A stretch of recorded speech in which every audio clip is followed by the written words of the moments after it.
Bună! Astăzi vom desface acest pliculeț de la Disney Doorables cu seria 6 cu ediție specială cu prințese. Aici avem 4 dintre modelele de figurine pe care le putem colecționa. Ne spune aici că sunt 45 de figurine din acestea mici de colecționat pe această serie. Îmi place foarte mult acest slogan, cum ar fi Behind every door, a bigger surprise is in store, care înseamnă în spatele fiecarei uși se află o surpriză mai mare.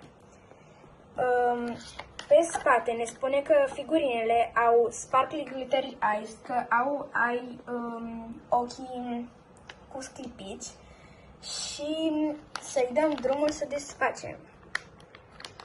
Se află o singură figurină aici înăuntru, o pot simți, și checklist-ul. Așa, voi scoate prima oară checklist-ul. Așa, avem aici așa, Limited Edition, Dumbo, Pinocchio, Minnie Mouse și Mickey Mouse în alb și negru. Alice in Wonderland, Alice, Cheshire's Cat,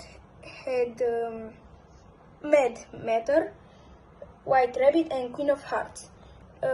The Little Mermaid, Ariel, Blue Dress, Ursula, Sebastian, Ariel, Flounder și de la Raya and the Last Dragon, Raya, Sisu, Tuk Tuk, Diane, Uka și Pan. Mai aveți pe spate aici 4. Jewel Princess, aici sunt prințesele, Diana, Aurora, Belle, Cinderella și Rapunzel. Peter Pan, îl avem pe Peter Pan, Mr. Smee, Wendy, Captain Mock și Tic-Toc Croc. Tinkerbell.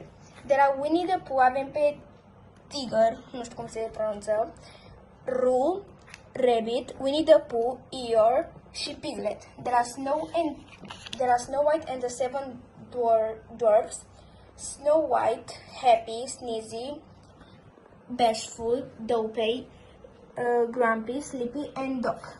Acum vă scoate figurina. Ce drăguț! Tocmai l-am citit. Este Grumpy de la Snow White. Și cred că mai avem ceva înăuntru.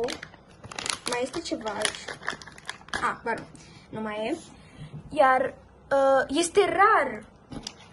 Aici vedem ce sunt. Iar Grumpy este verde și verde înseamnă rar. Deci este rar, foarte drăguț, este cam cât 2 din astea de la degete. Și îmi plac ochii lui, după cum vedeți sunt sclipicioși. Expresia lui de pe față îmi place. Căciulița este foarte drăguță.